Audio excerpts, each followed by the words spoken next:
estamos aqui hoje para falar sobre química da vida. O que a química da vida vai estudar?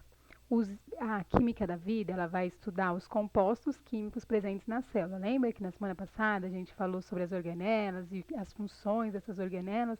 Só que essas organelas e tudo que a gente tem nas células são formadas por compostos químicos. E aí, conhecer as características desses compostos é importantíssimo para a gente saber qual tipo de reação esses compostos fazem. Então, é basicamente isso que a gente vai estudar aqui nessa aula. A gente vai começar falando sobre a água. Lembra lá no ensino fundamental, os professores já falaram para vocês que a gente tinha 70% da água era formado por elementos, 70% da superfície terrestre era formado pela água, e essa água estava mais disponível lá nos oceanos. O nosso corpo, nós animais, também temos uma média de 70% de água no nosso corpo. Isso é uma média muito alta, né? Se a gente pensar, por exemplo, no animal de 70 quilos, 49 quilos dele é somente água, e aí 21 quilos é outras substâncias. Esses 21 quilos é aquilo que a gente conhece como massa seca. Quando a gente vai falar sobre o peso de alguém, a gente fala bem assim, a massa seca era 21 quilos, é porque a gente retirou toda a água e deixou só os outros compostos químicos lá dentro. A gente, apesar de conseguir ficar um tempo sem se alimentar, algumas semanas, a gente não consegue ficar muito tempo sem água. O ser humano consegue sobreviver no máximo 7 dias sem água. Alguns não chegam nem a isso, alguns vão a óbito com 4 dias sem água. A falta de água no nosso corpo causa desidratação. Quando a gente perde água no corpo, a gente se desidrata. Quando a gente perde 10% desse peso, então vamos supor alguém de 70 quilos, quando perde 7, na verdade 2 quilos na verdade 4 quilos e 900 de água, ele já tem problemas severos. Mas se ele perder 20%, ele tem uma desidratação que a gente considera uma desidratação gravíssima, e essa desidratação pode levar inclusive à morte. Então, nós, enquanto animais, temos que viver hidratado, por isso que é muito importante a gente sempre beber água, para a gente manter o nosso corpo sempre hidratado, porque a falta de água pode nos levar à morte. Pensando na molécula de água, a gente sabe que a água ela é H2O, ou seja, 2 moléculas de hidrogênio e uma molécula de oxigênio. Essa molécula aqui de água, ela forma uma região polar. A característica dela é de polar. Por que ela é polar? Os 2 hidrogênios vão puxar a água para cima e puxar o oxigênio para cima, e o oxigênio vai fazer uma força para baixo. Isso vai fazer com que essas forças não se anulem. Não existe o hidrogênio, os 2 hidrogênios puxando, e esse oxigênio não dá uma anulação, formando então um triângulo. A gente fala que a formação espacial da água é triangular. Aqui ó, a gente tem uma espécie de um triângulozinho, 2 hidrogênios e o oxigênio ali puxando para baixo. Esse oxigênio ele tem uma região negativa. O hidrogênio tem uma região positiva. Então, quando a gente tem 2 moléculas de água ou mais, a região negativa vai atrair a região positiva. Essa atração forma uma ligação, e aí aqui a gente chama essa ligação de hidrogênio. Vocês vão aprender isso melhor lá em química. Quando a gente liga uma água com outra água, a gente forma um ângulo de 108 graus. É importante vocês saberem disso também. E a água, como a gente sabe, a gente pode encontrar ela nos estados líquido, sólido e gasoso. Líquido é essa água mesmo que a gente bebe. O sólido é quando a gente tem gelo, então a gente pode fazer isso artificialmente, né? Pega a água e coloca no freezer de casa. Ou também existe naturalmente, já nas calotas polares, a gente já tem gelo natural. E o gasoso, que também é a mesma coisa, né? Se a gente ferver uma garrafa, uma caneca de água, começar a evaporar, esse vapor é um vapor da água, mas a gente também tem na nossa superfície terrestre muito vapor d'água, principalmente das águas que evaporam dos rios e dos oceanos. Tem 2 características da água que é muito importante para a gente em biologia, que é ser solvente e reguladora de temperatura. Que no caso do solvente? Então, a gente tem lá, quando a gente fala de solvente, a gente está falando de uma solução. Então, a gente tem uma solução e na solução a gente tem um solvente e um soluto. O solvente, na maioria das vezes, quando a gente tem água na substância, a gente sempre vai considerar a água como solvente. Então, eu vou pensar numa solução. Eu tenho água e sal. O meu solvente, a água. O meu soluto, o sal. Sal com água, a minha solução. O sal, quando eu coloco, por exemplo, cloreto de sódio, que é o sal que a gente tem na nossa cozinha, ele é NaCl e o sal ele tem uma capacidade de dissociar. Então, ele vai formar Na e Cl- em meio aquoso. Então, em meio aquoso, o sal dissocia, formando Na e Cl-. Uma outra solução, para isso ficar bem nítido para a gente, eu tenho uma solução de água e açúcar. Quem é o soluto? Exatamente, o açúcar. Quem é o solvente? A água. O açúcar não tem essa capacidade de dissociar, o açúcar não dissocia. Então, quando eu tenho lá disponível na minha solução uma solução de água e açúcar, o meu açúcar vai estar apenas dissolvido na minha água, mas ainda é açúcar inteirinho lá. Importante lembrar da dissociação, que é uma reação de equilíbrio, então fica o tempo inteiro se desfazendo em Na mais Cl menos e voltando em NaCl, se desfazendo e voltando, se desfazendo e voltando. Essas reações que se dissociam, normalmente são reações equilibradas. Já o açúcar, como ele não vai dissolver, então eu vou ter sempre açúcar dissolvido em água, não vai estar dissociado.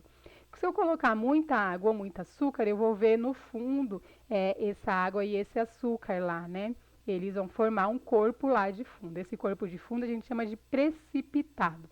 Em química vocês vão aprender isso muito melhor. A gente tem a água como reguladora de temperatura também, né? E aí, por que isso se dá? A água ela tem um calor específico muito alto. Se a gente colocar para esquentar em uma panela de alumínio na nossa casa a água, a gente vai perceber que a panela de alumínio vai esquentar muito antes da água. Por que isso? Porque o calor específico do alumínio é muito mais baixo do que da água. Na verdade, é 10 vezes menor do que da água.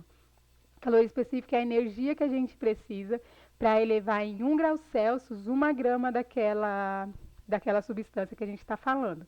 Então, da água é um calor específico muito alto, então a gente precisa de muita energia para poder esquentar a água. Já o alumínio já não precisa de tanto assim. Um outro exemplo que a gente tem, por exemplo, é a areia e o mar. Então, quando você vai para a praia, você percebe que a areia é muito, quando está de dia, né, aquele solzão, a areia é muito mais quente do que a água. Às vezes a gente não consegue nem pisar na areia de tão quente que ela tá. Por quê? Porque o calor específico dela é muito mais baixo que o calor específico da água. A gente entra na água e fica lá tranquilíssimo. A água, às vezes, está até mais fria, né? Então, por causa disso, exatamente por causa desse calor específico.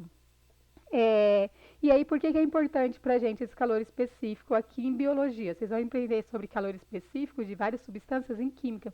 Mas aqui em biologia é importante a gente saber, porque se o calor específico da água ele demora para esquentar a água, logo ele também vai demorar para evaporar a água. Então, no nosso organismo, a gente não fica perdendo água o tempo inteiro só porque a temperatura esquentou um pouquinho. No entanto, os mamíferos têm uma glândula chamada glândulas sudoríparas. Essas glândulas ficam nas regiões subjacentes à pele. E aí, essas glândulas, elas evaporam a água do nosso corpo quando a temperatura está muito alta.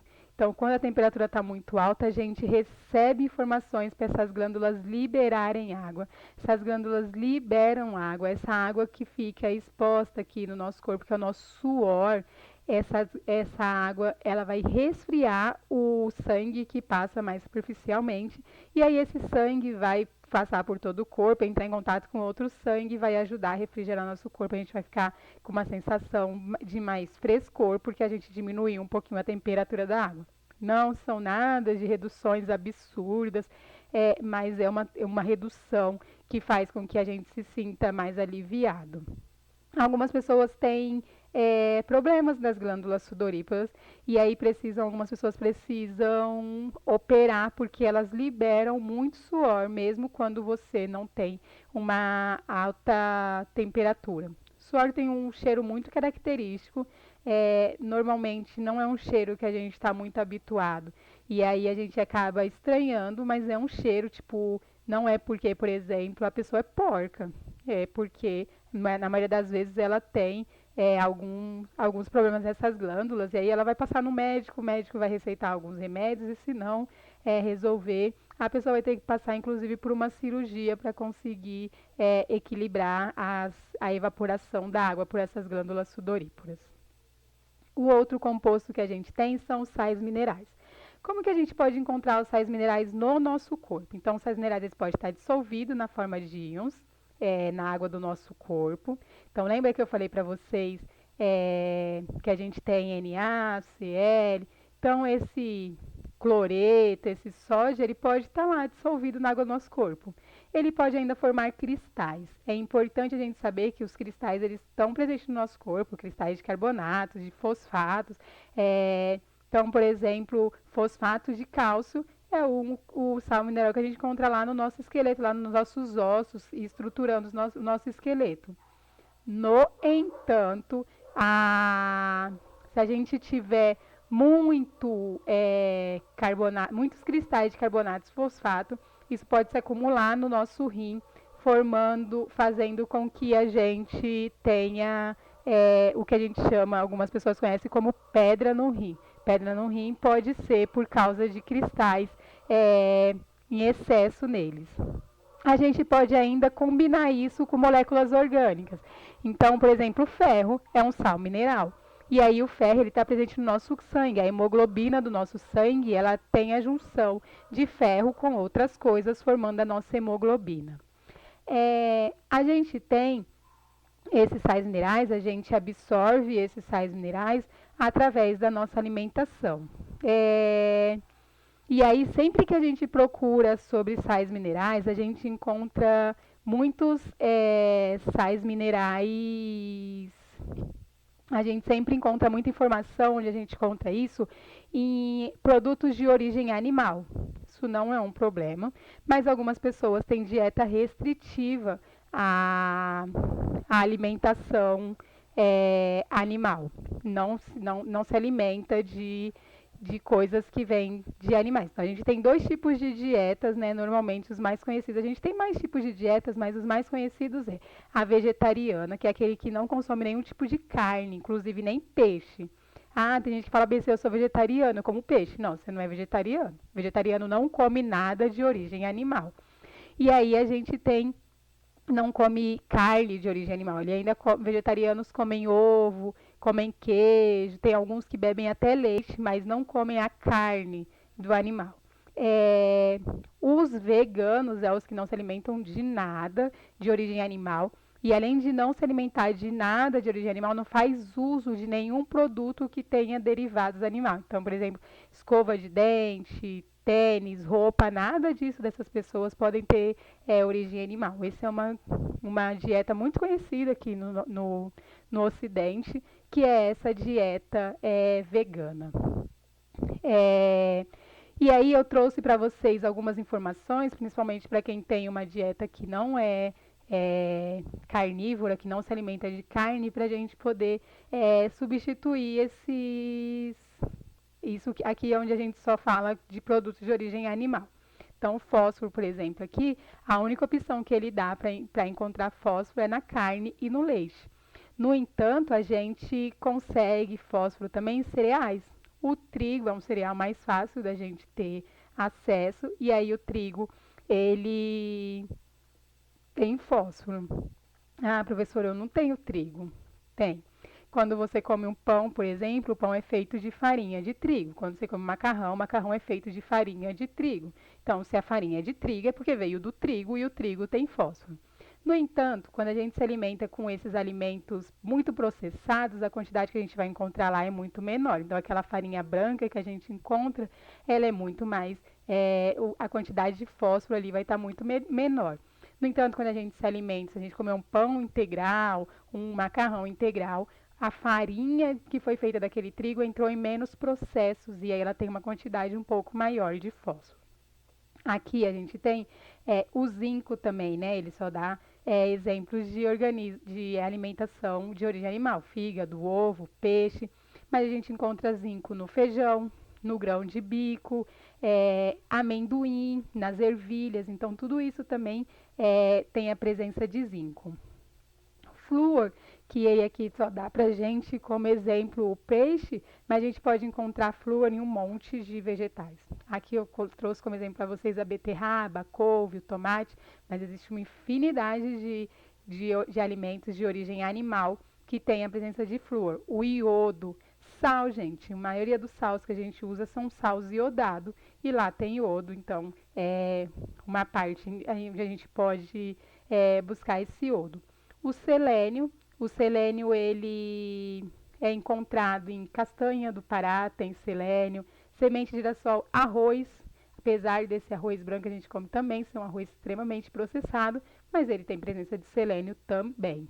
Então, é importante a gente saber que, tipo, quando a gente quer um outro tipo de dieta, a gente precisa ir buscar. Porque na maioria das vezes, quando a gente for buscar as informações, as primeiras informações também que trazem pra gente são essas informações. Então é importante passar no nutricionista também, buscar uma dieta equilibrada, não simplesmente tipo, eu não como carne, e aí eu decidi que eu não como carne e também não como nada. Tem gente que não, eu conheço gente que tipo, eu não como carne, tadinho dos animais. E aí você come o quê? Eu também não como tomate, não como alface, não gosto de brócolis, não gosto de couve. E aí, gente, é melhor comer carne. É melhor você ter mais amor por você do que pelos animais. Tipo, eu, por exemplo, não como carne, mas eu como todas as outras verduras que está ali disponível para mim. Então, a gente precisa ter um equilíbrio, né? Nosso corpo precisa desses sais minerais. Aí é onde a gente vai encontrar eles. Um outro composto que a gente tem são os carboidratos. O nome carboidrato já indica o que eles são. Eles são hidratos de carbono, ou seja, eles têm hidratos, que é água. Então, o que a gente tem na água? Hidrogênio, oxigênio e carbono. Então, os hidratos de carbono são compostos por hidrogênio, oxigênio e carbono. Mas um outro nome que eles também são conhecidos é como glicídios. Os carboidratos é onde a gente consegue a nossa fonte de energia. Então, a gente pega o carboidrato, transforma isso em energia, e aí a gente utiliza essa energia para formar células, movimentar, produzir calor. No entanto, existem pessoas que têm dietas que são livres de carboidratos, eles não se alimentam de carboidratos, e mesmo assim o corpo produz energia. O que acontece, pessoal? O nosso corpo ele é inteligentíssimo. Quando a gente consome carboidrato é uma fonte de energia muito fácil. Se você tem uma fonte de energia muito fácil, não tem por que você ir buscar uma fonte de energia mais difícil. E o seu corpo não vai fazer isso, né? O seu corpo não é bobo, o seu corpo é inteligente. No entanto, se você não consumir carboidrato, seu corpo vai começar a buscar outros tipos de compostos para poder produzir essa energia. A gente ainda tem alguns problemas, por exemplo, que alguns carboidratos, eles são muito maléficos para o nosso organismo. Então, por exemplo, quando a gente come açúcar é um tipo de carboidrato. E aí, açúcar no nosso corpo, principalmente esse açúcar branco processado, ele é um açúcar que quando a gente recebe no nosso corpo, o nosso corpo entende que a gente colocou droga dentro do nosso corpo. E aí ele fica fazendo de tudo para você tirar aquele açúcar logo do seu corpo. Então, por exemplo, se você tem gente que tem costume de comer coisas muito doces sempre, tipo, é uma coisa que não te alimenta. Por quê? Porque o seu organismo, para se liberar daquilo logo, ele produz energia com aquilo logo, para poder liberar o seu corpo daquilo. Para ele, aquilo é uma toxina, ele precisa se liberar daquilo. Então, ele digere aquilo muito rápido. Então, por exemplo, macarrão. Quando a gente come macarrão, por exemplo, que é um exemplo de carboidrato, a gente digere aquilo tudo muito rápido. E aí, além da gente digerir aquilo tudo muito rápido, como a gente digere tudo aquilo muito rápido, logo a gente já está com fome. Por quê? Porque é uma digestão rápida, seu corpo precisa se livrar daquilo logo. O açúcar é a mesma coisa, né? O açúcar como o nosso corpo entende que a gente está recebendo drogas, a gente tem estudos, por exemplo, de o consumo diário de açúcar faz com que as pessoas aumentem a probabilidade de ter durante a terceira idade, lá, quando é um idoso, Alzheimer. Então, porque a gente pode não perceber os malefícios que ele traz logo de cara, porque é esse acúmulo que vai fazer com que traga benefício, tragam malefícios para o nosso organismo. Então é isso. Se eu como açúcar tipo uma vez ou outra, eu, por exemplo, se eu vou no aniversário e vejo um bolo e me dá vontade de comer, eu como. Mas é isso, assim, eu fico extremamente ligada, não consigo dormir, tipo, tenho dificuldade de dormir, mas eu não como todo dia, né? Dificilmente eu como açúcar, eu não adoço nada da minha alimentação. Então, o meu corpo, ele sente muito mais do que o corpo de vocês, que já está habituado àquilo, àquele açúcar todo dia. Mas é isso também. Apesar do meu corpo estar menos habituado e aquilo produzir uma reação muito mais rápido, é o acúmulo durante toda a vida que vai trazer a longo prazo muito mais malefícios, além de ser o açúcar também um dos responsáveis por a gente ter diabetes. A gente tem tipos de carboidratos. Então, os carboidratos eles podem ser monossacarídeos, disacarídeos ou polissacarídeos. O que são os monossacarídeos? A gente junta vamos pensar em bloco. Então, cada bloco é o nosso monossacarídeo. A gente tem um bloco que é o glicose, outro bloco que é a frutose e outro bloco que é a galactose. Quando eu junto dois desses blocos, eu formo um disacarídeo. Então, por exemplo, se eu formar sacarose e glicose, eu tenho a frutose, que é um tipo de disacarídeo. Se eu for juntar lá a glicose e a galactose, eu tenho a lactose, que é o açúcar do leite. E aí, é importantíssimo a gente falar sobre esse assunto, porque a gente escuta muito se falar a gente escuta muitas pessoas falarem em restrição à lactose, né? Eu não posso comer, eu não posso tomar leite porque eu tenho restrição à lactose. E a lactose, ela é o açúcar do nosso leite, né? A gente escuta muitas pessoas falarem em lactose como proteína do leite. Não, a lactose é o açúcar do leite, que é feita de glicose mais galactose. E aí, por que essa lactose ela é problemática? Quando a gente está lá na nossa... Como eu falei para vocês, o nosso corpo é inteligentíssimo, né? Então, quando a gente foi projetado para mamar nas nossas mães, nas tetas das nossas mães. Quando a gente mama, a gente faz isso em um período mais ou menos de 2 anos. É importante a gente falar aqui que algumas mães dá de mamar para o seu filho até os 8 anos. Primeiro, a gente não tem nada a ver com isso. E segundo, que isso não é um problema. As pessoas falam bem assim, mas aquele leite não serve mais para nada. Isso é uma mentira. As pessoas, elas precisam, na verdade, o que acontece é que o seu corpo, ele precisa de outras coisas, né? Conforme você vai crescendo, você tem outras necessidades nutricionais. E aí você precisa cada vez mais ir adicionando coisas à sua dieta para que você possa suprir essas suas necessidades nutricionais. No entanto, aquele leite continua sendo o leite que você tem. É que ele não vai mais, por exemplo, até os 6 meses que a gente se alimenta exclusivamente de leite, aí a partir dos 6 meses é indicado que você vai adicionando outras coisas na alimentação, é porque o leite para de ser exclusivamente suficiente para aquele organismo. O organismo começa a ter necessidade de outras coisas, mas o leite não perde suas capacidades, nada disso, tipo, tá lá. E aí, quem quer dar de mamar que dê, porque, né, é um acordo isso entre o filho e a mãe, a gente não tem nada a ver com isso. Mas a lactose, ela era isso, assim, é pra gente beber o leite da nossa mãe, e aí a gente tem uma enzima que digere essa lactose. E aí, como a gente produz isso, nossas mães produzem normalmente o leite até 2, 3 anos, o nosso corpo entende que quando chegar lá nos 3 anos, mais ou menos, a gente não vai beber mais leite. E aí, ele sendo inteligentíssimo, ele para de produzir essa enzima que digere o leite, o açúcar do leite, a lactose. E as proteínas do leite e tudo, tipo, o nosso corpo para de produzir tudo que é relacionado somente a leite. Quando a gente tem um tempo esse leite está ali. Quando a gente substitui esse leite pelo leite do bezerro, então a gente começa a beber o leite da vaca, que era para a vaca alimentar o bezerro, a gente faz com que o nosso organismo, se a gente emenda, a gente faz com que o nosso organismo continue produzindo. Ainda tem leite, então eu vou produzir a enzima que digere as enzimas que digerem esse leite. Como era para ter parado, alguns corpos inteligentíssimos fazem o quê? Para de produzir a enzima. E se você para de produzir, você para de ter como digerir esse leite. Se você não tem mais como digerir esse leite começa a ficar no seu corpo acumulado, não tem o que fazer, seu corpo não tem onde sair.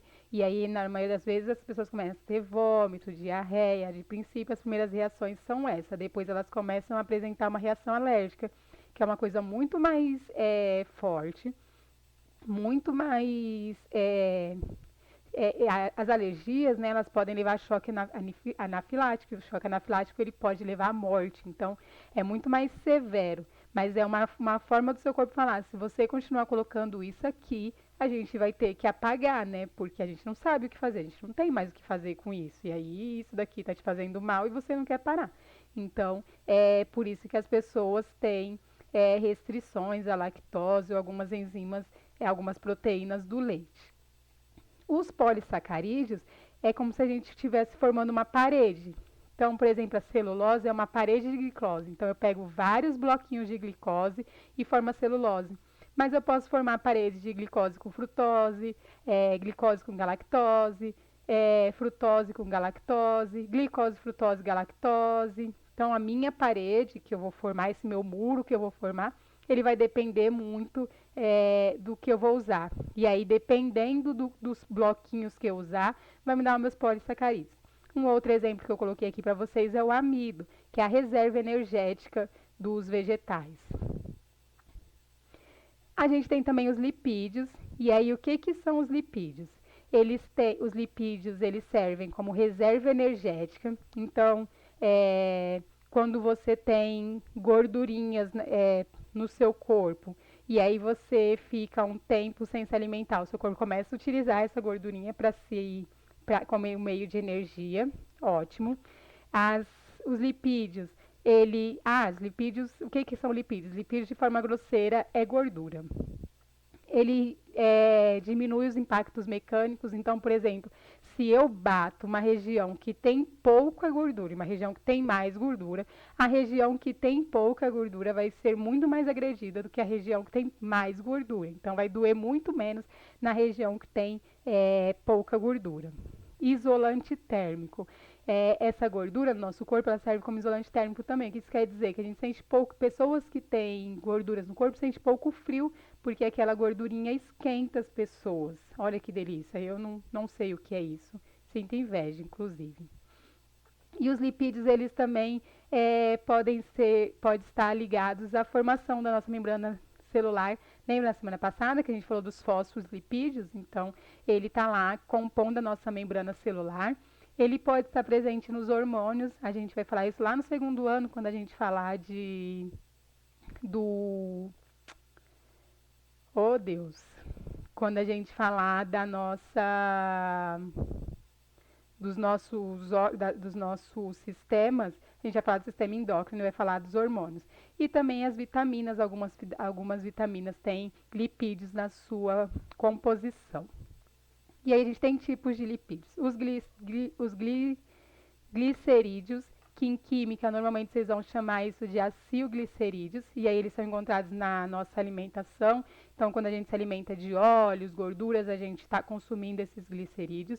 Os cerídeos, que são cera da orelha, cera de abelha, cera de plantas.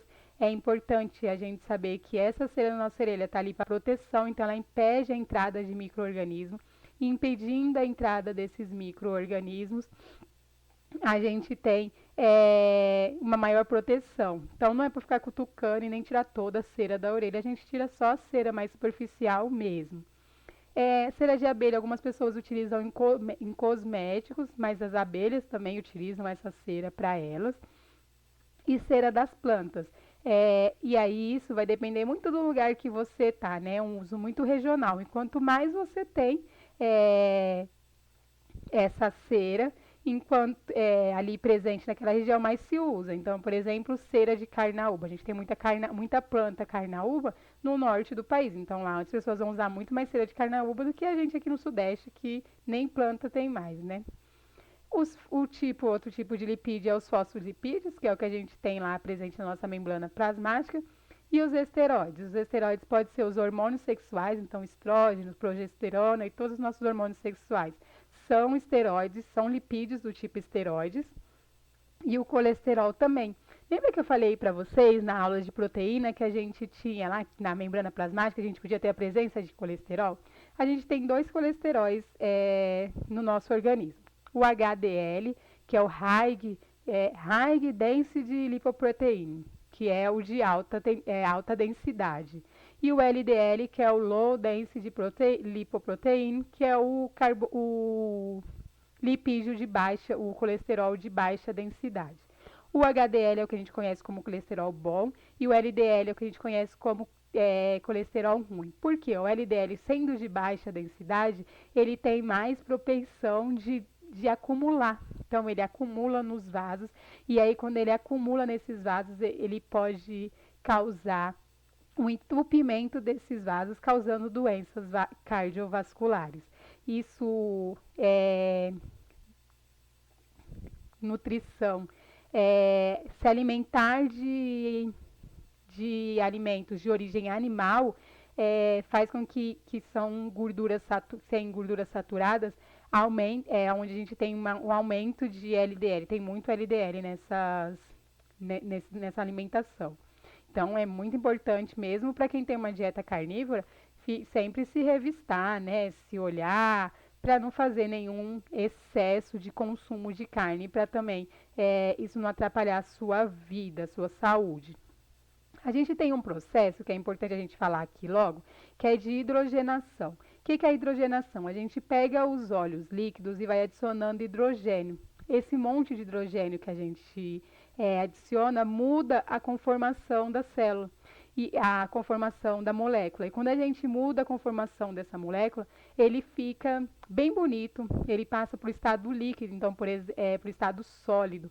A gente forma uma pasta. Margarina que vocês consomem é feito por hidrogenação. Essa hidrogenação é sempre um processo, não é um processo natural, é sempre um processo artificial. As pessoas fazem uma margarina, não existe, você não encontra margarina na natureza. A margarina é produzida através desse processo chamado hidrogenação. E essa hidrogenação, ela produz um tipo de gordura que a gente chama como gordura trans. A gordura trans, ela aumenta a quantidade de LDL no nosso corpo e diminui a quantidade de HDL. Então, também, quem se alimenta de margarina, é importante prestar atenção nisso, porque é muito prejudicial à saúde essas gorduras trans. As pessoas gostam bastante. A gente tem as proteínas. E aí, quais são as funções das proteínas? As proteínas, elas podem ser enzimas. As enzimas participam das reações, lembra? As enzimas aceleram as reações químicas. As proteínas podem ser hormônios, então controlam diferentes funções. As proteínas podem ser anticorpo. Então, quando entra um organismo estranho no meu corpo, esse organismo estranho a gente chama de antígeno. Quando entra um antígeno no meu corpo, eu produzo um anticorpo para retirar esse corpo invasor. Então, o anticorpo protege o meu corpo. E a gente pode fazer também, as proteínas estão relacionadas também com o transporte de oxigênio no sangue e com a contração muscular. Então, para levantar e abaixar o meu braço, por exemplo, eu contraio os meus músculos e aí quem faz isso são também proteínas, quem me ajuda nessa contração muscular. Mas para a gente falar de proteínas, a gente precisa falar dos aminoácidos. O que são os aminoácidos? Os aminoácidos são compostos que a gente tem. Essa carinha aqui é um carbono ligado a um hidrogênio, ligado a um grupo amino, ligado a um grupo carboxila e ligado a um radical. Nesse radical aqui, eu posso colocar 20 coisas diferentes. E essas 20 coisas que se encaixam aqui formam o meu aminoácido. Eu posso colocar um H, posso colocar um CH3. Dependendo do que eu colocar aqui, eu vou formar um dos tipos de aminoácidos. Eu tenho 20 aminoácidos dentro do meu organismo. Esses 20 aminoácidos, eles são divididos em essenciais e não essenciais. O que são os essenciais? É aqueles que eu preciso consumir na minha alimentação. Então, na minha alimentação, eu preciso me alimentar de alimentos que contenham esses aminoácidos para eu conseguir fazer todas as minhas funções corretamente. Os não essenciais são aqueles que meu corpo consegue produzir. Então, o corpo junta isso com aquilo e consegue produzir alguns tipos de aminoácidos, que são os aminoácidos não essenciais. Então, eu posso me alimentar deles, mas se eu não me alimentar também, o meu corpo produz eles. E aí, esses aminoácidos, eles se ligam através de ligações peptídicas. Então, um aminoácido se liga ao outro, que se liga ao outro, que se liga ao outro. Essa ligação entre um aminoácido e outro aminoácido é uma ligação peptídica. Quando eu junto mais de 100 aminoácidos ligados, eu formo uma proteína. Então, uma proteína é um monte de aminoácidos junto. Quando eu pego, vamos supor que a gente tem 100 miçangas, 100 miçanguinhas em um fio. Então, eu tenho uma proteína. Essa estrutura que eu formei o colar, que eu coloquei as 100 miçangas lá, eu chamo de estrutura primária. Então, é a minha sequência de aminoácidos, é a minha estrutura primária, é o meu colar. Só que, no entanto, nas proteínas, eles não ficam assim, né? Ele forma a hélice, e aí essa formação de hélice eu chamo de estrutura secundária. Só que essas hélices também não ficam assim, elas se dobram. E aí esse dobramento das hélices a gente chama de estrutura terciária. A estrutura terciária é uma estrutura importantíssima da gente conhecer das proteínas. Quem estuda proteína precisa conhecer a estrutura terciária da proteína que está estudando, porque é a estrutura dessa proteína que vai dizer qual a função daquela proteína. Então, a estrutura está intimamente ligada à função dela. Algumas proteínas podem ser formadas também por estrutura quaternária. O que é a estrutura quaternária? Eu tenho uma proteína A, já lá, toda empacotadinha lá na terciária, toda dobradinha. Tenho uma proteína B, também na estrutura terciária. Eu junto a A com a B e formo a proteína C. Essa minha proteína C, que é a junção de duas estruturas terciárias, eu tenho uma estrutura quaternária. Então, eu tenho uma proteína C, que é formada de A mais B. E aí, normalmente, você tem 2, 3 ou até mais estruturas juntos, formando essa estrutura quaternária. E aí, para terminar, mas não menos importante, a gente tem as vitaminas. As vitaminas são elementos reguladores. Elas regulam as funções, as reações. E aí a gente precisa dessas vitaminas em baixíssima quantidade. Por quê? Por dois motivos. O primeiro é porque as vitaminas não trabalham sozinhas. Então, essas vitaminas, elas trabalham junto com outros, com outras coisas. Então, normalmente as vitaminas, elas regulam as reações químicas junto com as enzimas. Então, como elas trabalham em conjunto, você precisa de uma baixa quantidade das duas, porque as duas vão estar ali. E, além disso, também, porque a proteína nas reações químicas não é consumida. Então, se você não consome, é como se fosse um chefe que entrasse na sala e falasse assim. Ele entra na sala A e fala bem assim, vocês precisam fazer A. Aí ele entra na sala B e fala, vocês precisam fazer A. E ele entra na sala C e fala, vocês precisam fazer A. Então, a gente não precisa de muito chefe se ele só está passando ali para mandar, ele não vai consumir. Já os funcionários, que é quem vai fazer, a gente precisa de muitos, porque eles que vão determinar, eles que vão produzir. Então, a gente vai precisar de muito. Mas quem só vai mandar, que nesse caso são as vitaminas, a gente não precisa delas em muitas quantidades. Quando a gente voltar do nosso isolamento social, quando a gente estiver na escola novamente, a gente vai fazer um piquenique. E aí, nesse piquenique, vocês vão levar alimentos e vão falar pra gente de qual vitaminas eles são ricos, por que é importante aquela vitamina no nosso corpo. Mas, aqui, coisas que é importante a gente saber é que a gente tem dois grupos de vitaminas. São as vitaminas lipossolúveis e as hidrossolúveis. As lipossolúveis são as vitaminas que são solúveis em lipídios. A gente tem como exemplo a vitamina A, a D, a E e a K. E as vitaminas hidrossolúveis são as vitaminas que são solúveis em água. E aí aqui a gente tem como exemplo as vitaminas do complexo B, né? Lembrando que o complexo B a gente tem uma infinidade de vitaminas e também a vitamina C. Gente, era isso que eu queria falar para vocês. Eu sei que a aula está um pouco longa, mas eu acho que assim ficou muito mais explicado do que aquele resumo que ficou super rápido. Então, quem tiver a oportunidade de ver essa aula aqui, eu espero que tenha sido importante para vocês. Agradeço enormemente a presença de vocês e nos vemos no Teams.